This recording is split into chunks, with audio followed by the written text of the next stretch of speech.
I always knew the other shoe would drop, but I didn't expect it to happen over Mom's mediocre pot roast.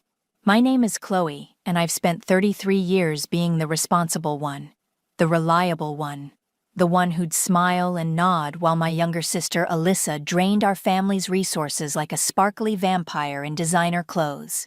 "We have wonderful news," Mom announced, beaming across the dinner table. She squeezed Dad's hand, and he managed a weak smile that didn't reach his eyes. I recognized that look. It was the same one he wore when Alyssa convinced them to cash out their retirement fund for her revolutionary organic smoothie franchise, the one that lasted 6 months. I stabbed a potato with my fork. Let me guess. Alyssa's starting another business?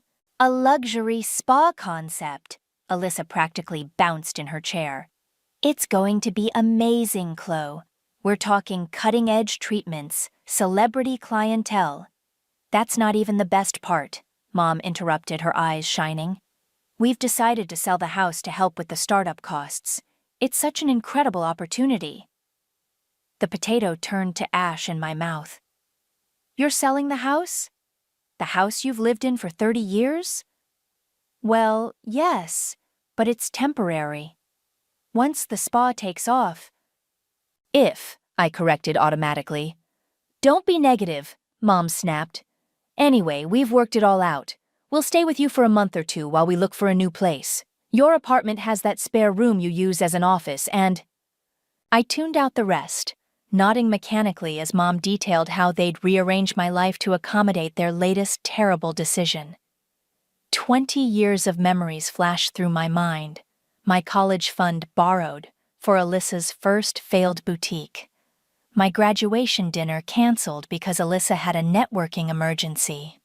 The time I needed a co-signer for my first apartment, and they couldn't help because they'd maxed out their credit on her juice bar venture. Chloe?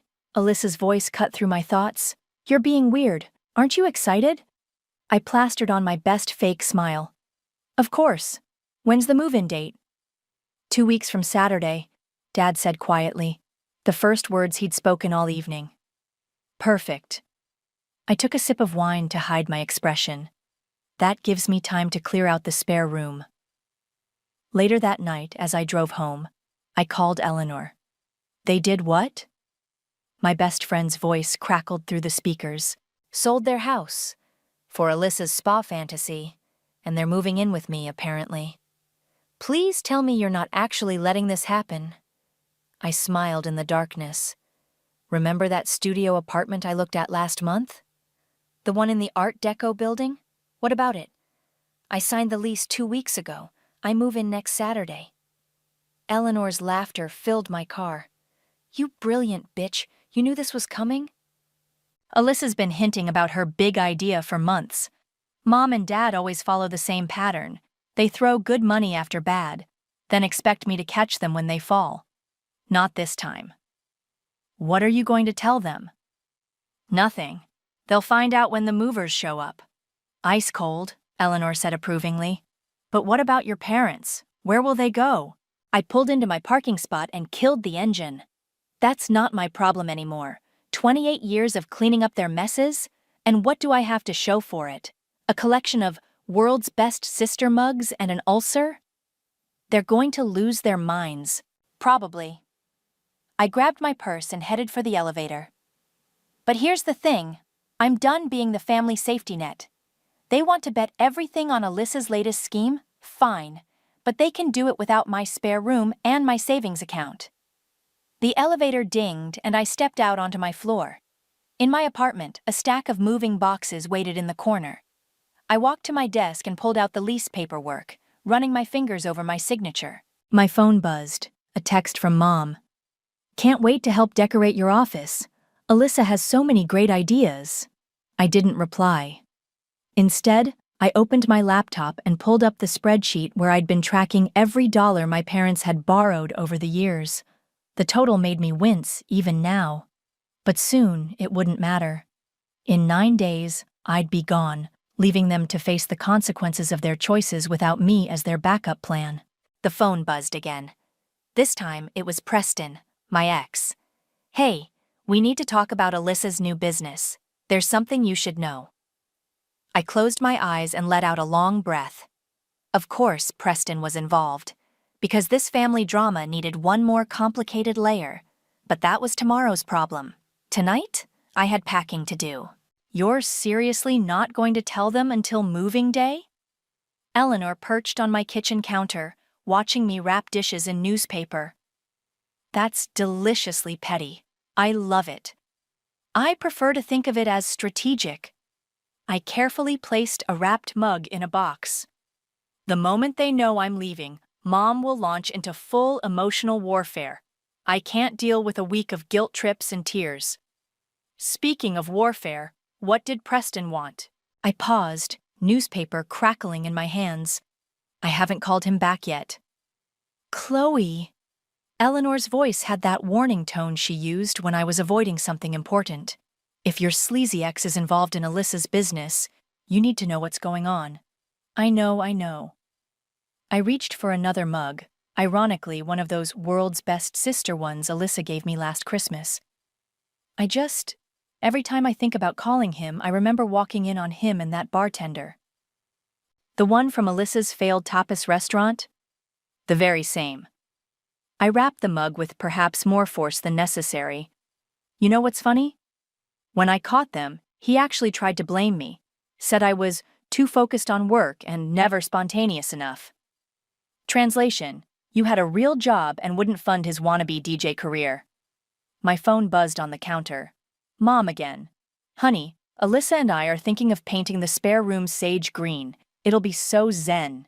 Eleanor read the text over my shoulder and snorted. The audacity.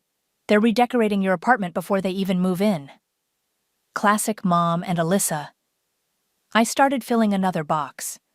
Remember my college graduation party? The one that turned into Alyssa's engagement party? Even though everyone knew that guy was a con artist, Dad tried to warn them, but I trailed off, remembering how quickly Mom had shut down his concerns. That's when I first realized the pattern. It wasn't just about favoring Alyssa, it was about enabling her, and Dad just gave up trying to stop it. My phone rang. Preston's name flashed on the screen. Eleanor raised an eyebrow. Moment of truth. I answered on speaker. What do you want, Preston? Chloe, thank God. His voice had that fake, casual tone I remembered too well. Listen, about Alyssa's spa business. Let me guess, you're involved somehow? I may have helped her secure some investors. Eleanor made a disgusted face. I shared the sentiment. And now you're having second thoughts? I prompted. Look, I know how this sounds, but... He lowered his voice. The numbers don't add up. The business plan she showed your parents? It's different from the one she showed the other investors. I sat down hard on my couch. Different how? I can't say more over the phone. Can we meet? No. The word came out sharp and final. Whatever's going on with Alyssa's business, I'm not getting involved. Your parents invested everything they have. And that was their choice. I could feel Eleanor's approving nod without looking at her. If you're worried about fraud, call the authorities. I'm done cleaning up Alyssa's messes. I hung up before he could respond. Eleanor hopped off the counter. Okay, that was intense. What are you thinking? I'm thinking. I walked to my window, looking out at the city lights. I'm thinking that for the first time in my life, I'm going to let things fall apart without trying to fix them. Good. Eleanor started packing again, her movements precise and determined. Let them deal with their own chaos for once. My phone buzzed with another text. Alyssa this time. OMG sis, wait till you see my vision board for the office. P.S. Can I borrow your printer? Need to run off some investor packets. I showed Eleanor the message. You know what the worst part is? Deep down, I still love them. Even knowing how they've treated me. Even knowing what's probably coming.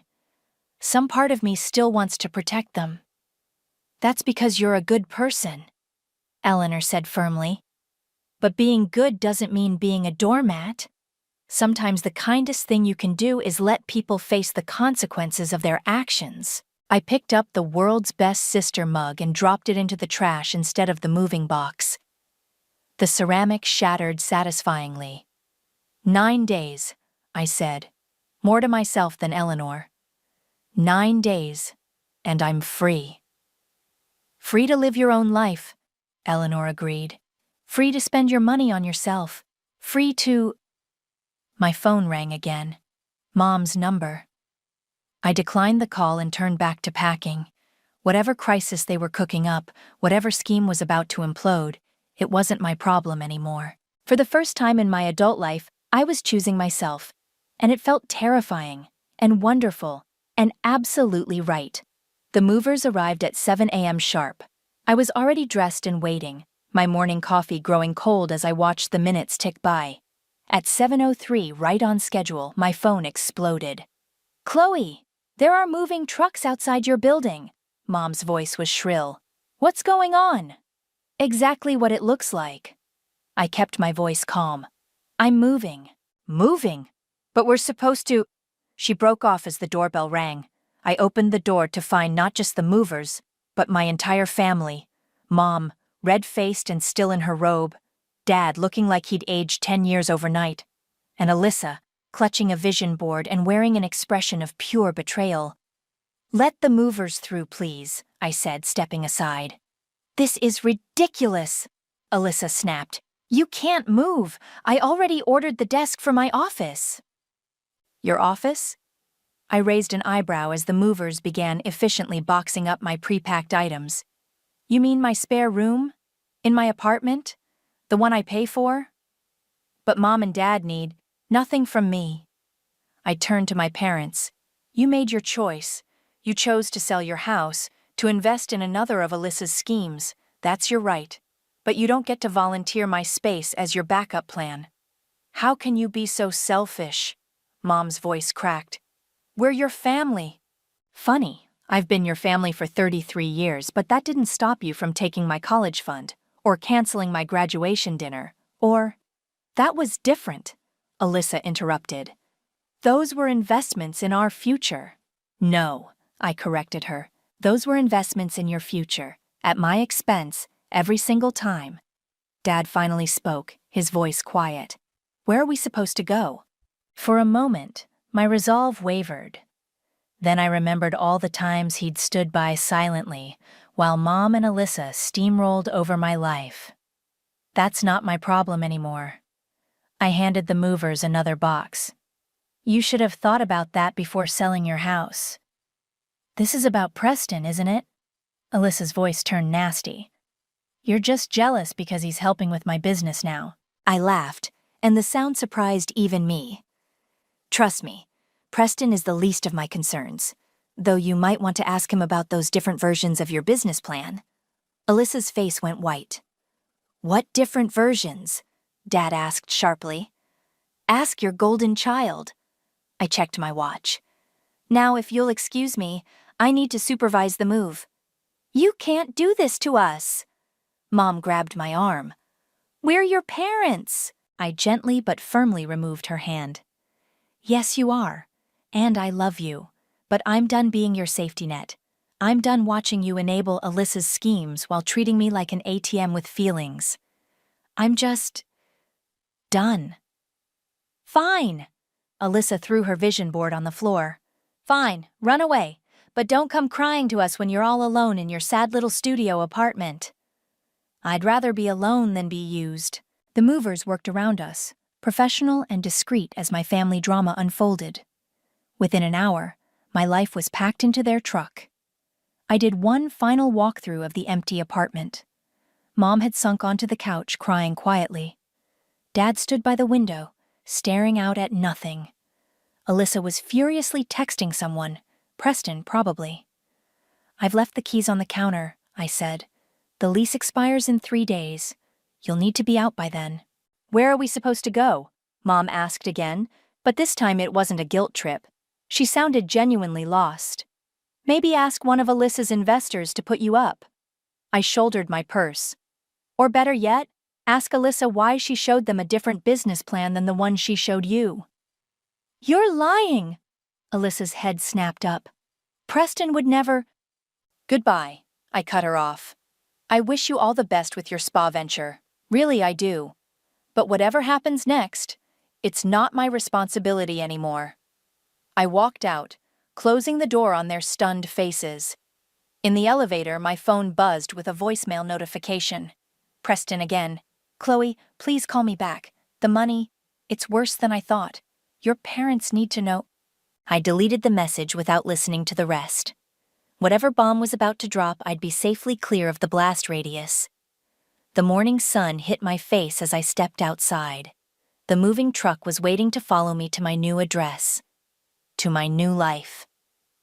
Behind me, I could hear Mom's voice floating down from my old apartment window, shrill with panic. Gilbert, call Preston right now. I want to know what's going on with that business plan. I got into my car and drove away without looking back. I need you to understand something, Preston said, stirring his coffee nervously. I didn't know how bad it was at first. I hadn't wanted to meet him at all, but after 3 days of increasingly desperate messages, curiosity won out. We sat in a busy cafe, as far from my new apartment as possible. Just tell me what's going on, I said flatly. Alyssa came to me about 2 months ago, said she had this amazing spa concept but needed help with the investor pitch deck. He wouldn't meet my eyes. The numbers looked good, really good, so I introduced her to some people. And then I saw the paperwork she gave your parents. He pulled out his phone, sliding it across the table. Compare these 2 documents. I looked at the screen. Both showed business plans for Serenity Springs Spa and Wellness, but the similarities ended there. The investor version promised a 15% return over 3 years. The version my parents got projected a 40% return in 6 months. She's running a Ponzi scheme, I said quietly. Preston nodded miserably. There's more. The property she claims to have leased for the spa? It doesn't exist. The celebrity endorsements she's advertising? All fake. And the equipment orders she showed your parents? Let me guess. Also fake? The company she claims to be ordering from went bankrupt last year. I pushed his phone back across the table, feeling sick. Why are you telling me this now? Because your parents weren't the only ones who invested their life savings. He ran a hand through his hair. I convinced my aunt to put in $50,000. My best friend did 30. If this falls apart? When, I corrected, when this falls apart. Right, when it falls apart, a lot of people are going to get hurt.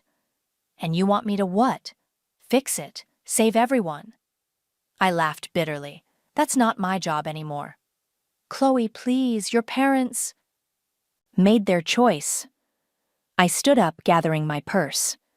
Just like you made yours when you decided to help Alyssa scam people. I didn't know. But you knew something wasn't right, and you still helped her. I paused. By the way, how much is she paying you to bring in investors? His silence was answer enough. Outside the cafe, I pulled up the public records database on my phone, a perk of my job in financial analysis.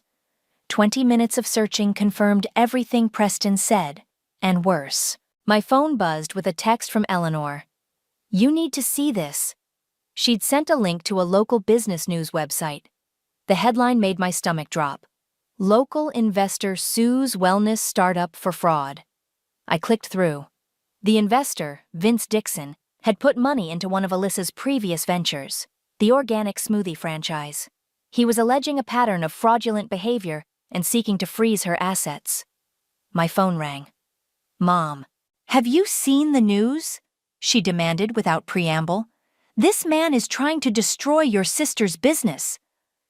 You mean he's exposing her fraud? How dare you, after everything we've done for you? Everything you've done for me?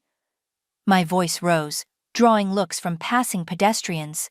You mean like taking my college fund, or expecting me to house you after you gave away your home for another scam? It's not a scam. Alyssa showed us the paperwork. Which version? I cut in. The one promising 40% returns in 6 months, or the one she showed other investors promising 15% over 3 years? Silence. Mom?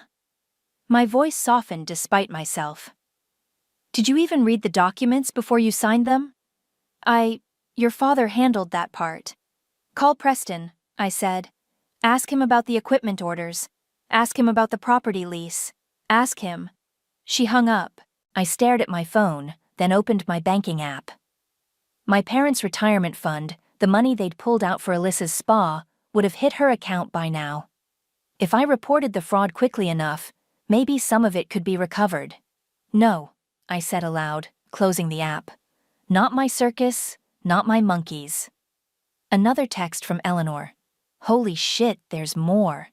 This Dixon guy is claiming she did the same thing in 3 other cities under different business names. I started walking.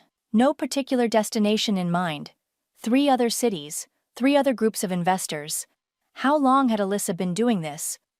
My phone buzzed again. An unknown number. Is this Chloe? A man's voice asked when I answered. This is Vince Dixon. We need to talk about your sister. I stopped walking. I'm not involved in her businesses. No, but you might be the only honest person in your family, and I have information you need to hear. I thought about Preston's guilty face, about Mom's willful blindness, about all the times I'd watched Alyssa charm her way out of consequences. I'm listening, I said. Vince Dixon's office looked exactly like you'd expect for someone who'd lost $500,000 to my sister. Expensive, but sparse, like he'd had to sell most of the furniture. Your sister's real name isn't even Alyssa, he said, sliding a folder across his desk. Not legally, anyway. She changed it 5 years ago. I opened the folder. Documents spilled out. Court records, business licenses, newspaper clippings, all showing different versions of my sister, under different names, running different scams. Jessica in Seattle, Marina in Portland, Sophia in San Diego. Vince ticked them off on his fingers. Always the same pattern, always targeting family money first, then outside investors. That's impossible, I said, but my voice wavered. She was living at home. We would have known. Really? Where was she during those business trips she took? Those entrepreneur conferences that lasted weeks? My phone buzzed. Mom again. Your father can't reach his investment advisor. Please call us back. I ignored it. Why are you showing me this? Because in every city the pattern ends the same way. She disappears with the money, leaving her family to deal with the fallout. He leaned forward. And I think she's about to do it again. Another buzz. This time, a text from an unknown number. Cease and desist notice. You are hereby ordered to stop making false statements about Serenity Springs Spa and Wellness. I showed Vince the message. Ah, he smiled grimly. Right on schedule. She's laying groundwork to discredit you before you can expose her. I wasn't planning to expose anything, I protested. I just wanted out. But you know too much now. Preston talked to you, didn't he? About the different business plans? I nodded. Check your email. I pulled out my phone. There it was, a message from Alyssa's lawyer threatening legal action for malicious interference with business relationships. She's trying to silence you, Vince said, which means you're close to something she doesn't want found. My phone rang again. Dad this time. The bank won't let us access our accounts, he said when I answered. His voice sounded old, defeated. Something about a fraud alert. Where are you staying? I asked, despite myself. Your mother's sister took us in, temporarily. He paused. Alyssa's not answering her phone. Of course she wasn't. Dad, I need you to listen carefully. Go to the police. Report the fraud. Do it now before— I can't do that to your sister. He sounded horrified. She made a few mistakes, but— A few mistakes? I exploded. Dad, she's done this before. In other cities, under other names. She's not just failing at business. She's deliberately scamming people. Silence. Then, how do you know this? I'm looking at the proof right now. Police reports, court documents. He hung up. Vince was watching me with something like pity. They won't believe you. They never do, until it's too late. So why tell me at all? Because sometimes the only way to stop someone like your sister is to let them fall. Completely. And you seem like the only one strong enough to let that happen. My phone buzzed with another text. Eleanor, your sister just posted on Instagram about expanding to 3 new locations. Comments are full of people asking how to invest. I looked back at the documents on Vince's desk, at all those other families, other investors, other lives my sister had ruined. What do you need from me? I asked. Just the truth. Your statement about what you've witnessed over the years, the pattern of behavior, the financial manipulation of your parents. They'll never forgive me. Maybe not, he agreed, but you might save them from something worse. My phone buzzed one final time, a message from Alyssa herself. Back off, sis. You have no idea what you're dealing with. I stared at the threat, feeling something cold and certain settle in my chest. She was right. I hadn't known what I was dealing with. But now I did. Okay, I told Vince. Where do I sign? He pulled out a legal pad. Start from the beginning and don't leave anything out. I took a deep breath and began to write. The college fund, the graduation dinner, the constant loans that were never repaid, each small betrayal that I'd excused, each red flag I'd ignored. Outside Vince's window, storm clouds were gathering. Appropriate, I thought, for the hurricane that was about to hit my family. But this time, I wouldn't be there to help them weather it. This time, I'd be the one bringing the storm. The hotel lobby was exactly the kind of place Alyssa would choose, all gleaming marble and pretension. I spotted her at the check-in desk, designer luggage at her feet, arguing with the clerk. What do you mean my card was declined? She demanded. Try it again. I walked up behind her, phone recording in my pocket. Going somewhere. She spun around, face shifting from shock to anger to her practiced sister smile in seconds. Chloe, I was just booking a flight to Buenos Aires? I glanced at the passport on the counter. Or should I call you Marina, like they did in Portland? The smile vanished. You've been talking to Vince. And Preston, and the FBI agent who's very interested in your pattern of interstate fraud. The clerk cleared his throat. Should I call security? That won't be necessary, Alyssa said smoothly. My sister and I just need to have a private conversation. She grabbed her luggage and stalked toward a quiet corner of the lobby. I followed, making sure my phone was still recording. Whatever you think you know, she hissed. You don't understand. I understand perfectly. This was never about building a business. It was about building a convincing enough lie to steal people's money. They invested willingly. Based on fake documents and lies. I stepped closer. Did you ever intend to open the spa? Or was that just another fiction, like the equipment orders and the celebrity endorsements? Something shifted in her eyes, the mask slipping to reveal something colder underneath. You want the truth? She laughed, ugly and sharp. Fine. No, I was never going to open that stupid spa, just like I was never going to run that smoothie franchise or that boutique or any of it. Why? Because this is easier. Do you know how exhausting it is watching you be the responsible one? Perfect Chloe, with her real job and her boring life. While you were out destroying people's lives? They destroyed themselves. All those greedy investors thinking they'd get rich quick. Mom and Dad throwing money at every scheme because they couldn't admit their precious baby girl was a fraud. They gave you everything, I said quietly. Their savings, their house. And they'll give me more once this blows over. They always do. She smirked. They'll probably blame you for trying to ruin my life. Poor jealous Chloe, always competing with her successful sister. I pulled out my phone, stopping the recording. Want to bet? The color drained from her face. You wouldn't. I already did. Vince's lawyers have a copy. So does the FBI. And in about 30 seconds, so will Mom and Dad. She lunged for my phone. I stepped back, hitting send on the email I'd queued up. "You bitch!" She swung her designer purse at my head. I ducked, and the movement sent papers spilling across the marble floor. Fake IDs, multiple passports, a stack of cash.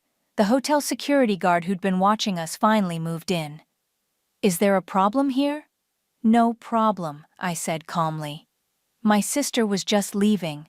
Though you might want to call the police, I believe they're looking for her." "You'll regret this," Alyssa spat as the guard collected her scattered documents. "They'll never believe you over me." My phone buzzed. Mom's number. I answered on speaker. "Hi, Mom." "We just got your email," she said. Her voice sounded strange, hollow. "The recording. I can explain," Alyssa called out. "Mom, she's trying to frame me." "That's your voice," Dad said. He must have been on the line too. "Those things you said about us, about the investors."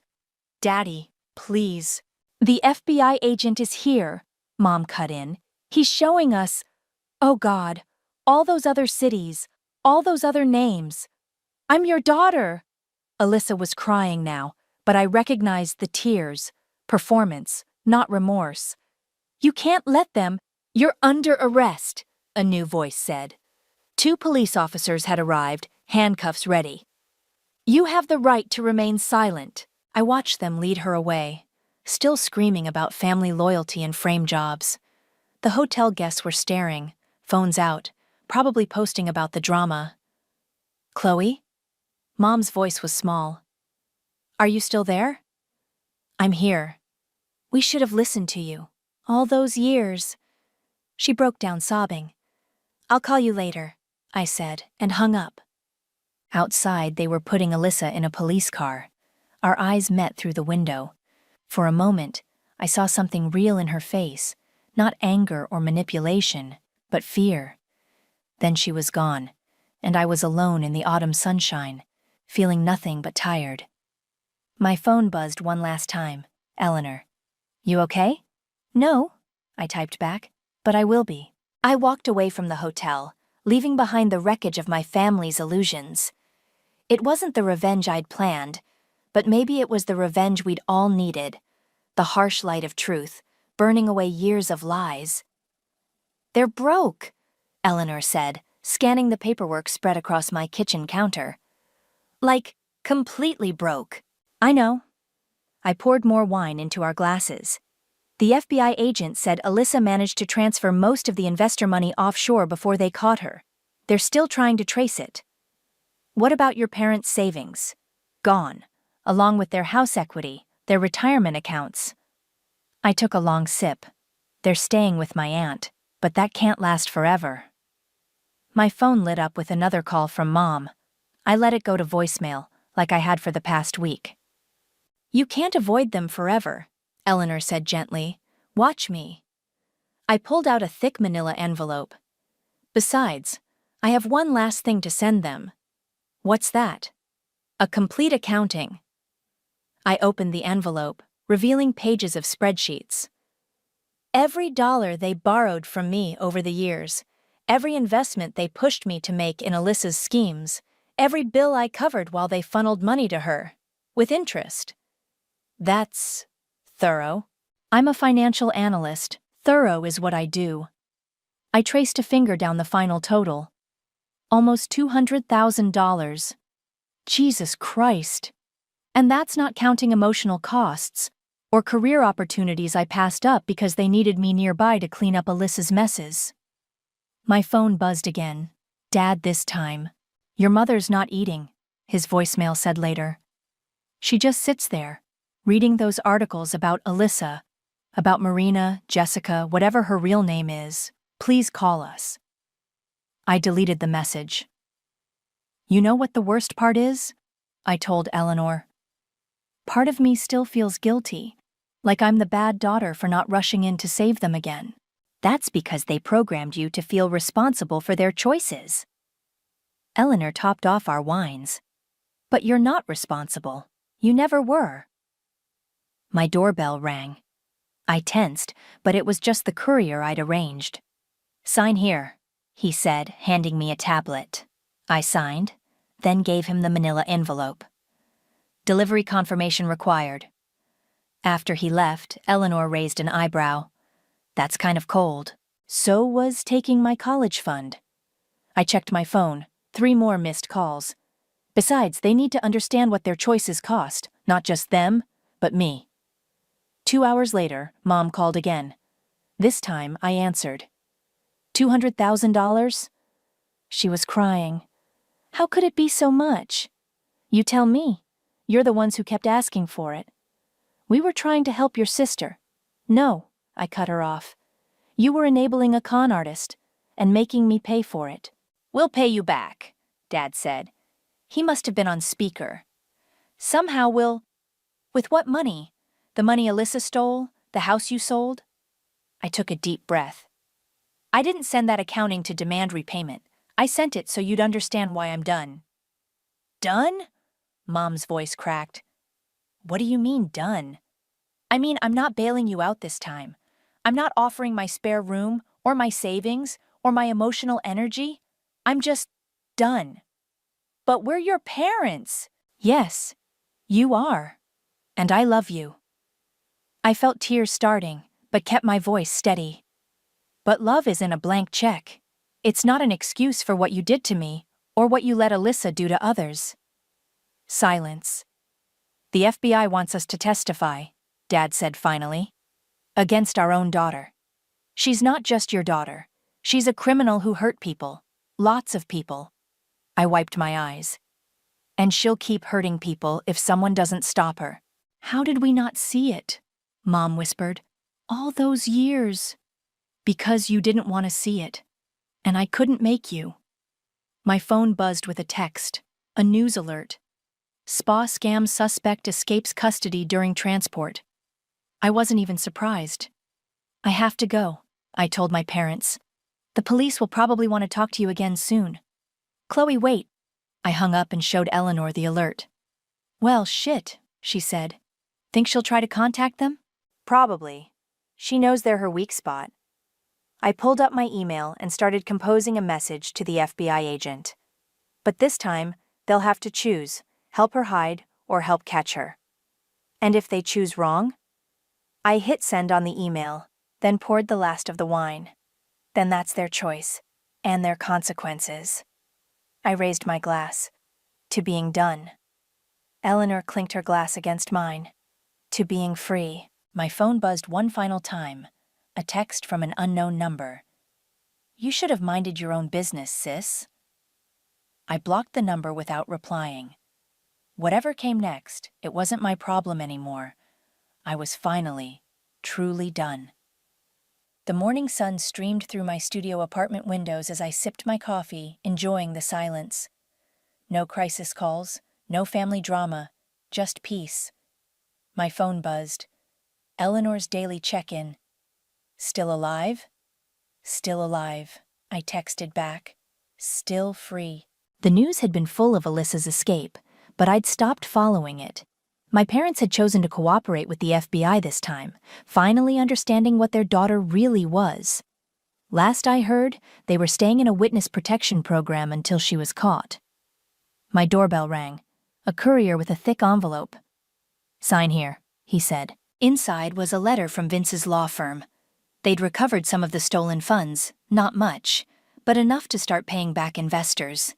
And since I'd helped break the case, they were offering me a consulting position, helping other families spot similar investment scams. My phone rang. Eleanor. Have you seen the Reddit post? She asked without preamble. What Reddit post? Someone shared your story, the whole thing, from the family dynamics to the fraud. It's gone viral. People are calling it the Golden Child Con. I opened Reddit on my laptop. There it was. Thousands of comments, hundreds of awards. People sharing similar stories of family enablers, of siblings who could do no wrong, of parents who sacrificed everything for the wrong child. Check the top comment, Eleanor said. I scrolled up. The comment was from someone claiming to be another of Alyssa's victims. From Portland, when she was Marina. She didn't just steal my money, the comment read. She stole my identity. My whole life story became her backstory for the next con. But her sister helped me get justice. Now I'm helping others spot the signs. More comments followed, each telling similar stories. A pattern emerged, not just of Alyssa's cons, but of the family dynamics that made them possible. My doorbell rang again. This time it was Preston. "Before you slam the door," he said quickly, "I'm here to make things right." I crossed my arms. "How?" "I've been working with the FBI, tracking the money trail. We found something." He handed me a USB drive. Account numbers, passwords, everything she stole, hidden in offshore accounts. "Why give this to me?" "Because you were right. About everything." He shoved his hands in his pockets. "And because my aunt lost her house because of me. Because I helped Alyssa hurt people." I took the drive. "I'll give it to Vince's lawyers." "There's something else." Preston pulled out his phone. "An email sent from an internet cafe in Mexico this morning. Well, just read it." The email was from Alyssa. "Tell my family I'm sorry, not for the cons. Those were beautiful, but for making it so obvious. Next time they won't even know it's me." "She's still playing games," I said, deleting the email. "But I'm not playing anymore." My phone buzzed. A text from Dad. "The FBI found her, it's over." Then from Mom. "We're coming home next week. Can we talk?" I stared at the messages, feeling the weight of expectation. They wanted forgiveness, reconciliation, a return to normal. But normal was what got us here. "No," I typed back. "I'm not ready. Maybe someday, but not now." "I understand," Dad replied. "We love you." This time the words didn't feel like a manipulation. They felt like goodbye. Preston was still hovering in my doorway. "What are you going to do now?" "Live my life," I gestured to Vince's letter. "Help other families avoid what happened to mine. Write my own story." "And Alyssa?" "Is not my problem." I started closing the door. "Neither are you." After he left, I opened my laptop again. The Reddit thread had grown, becoming a support group for people sharing their own stories of family enablers and golden children. "You should post your side," Eleanor texted. "Help people understand they're not alone." I looked around my peaceful studio, at the life I'd built for myself, free from chaos and manipulation, at the future stretching out before me, unlimited by others' expectations. "Maybe I will," I replied. "But first, I'm going to enjoy the silence." My phone buzzed one last time. An email from an anonymous account. "Your story helped me leave my toxic family. Thank you." I smiled, feeling something settle in my chest. Not peace exactly, not forgiveness, but understanding. Sometimes the happiest ending isn't riding off into the sunset. Sometimes it's simply walking away, head held high, into a future you choose for yourself. I opened a new document and started typing. I always knew the other shoe would drop, but I didn't expect it to happen over Mom's mediocre pot roast. The story wasn't over, but this time I was writing it for myself.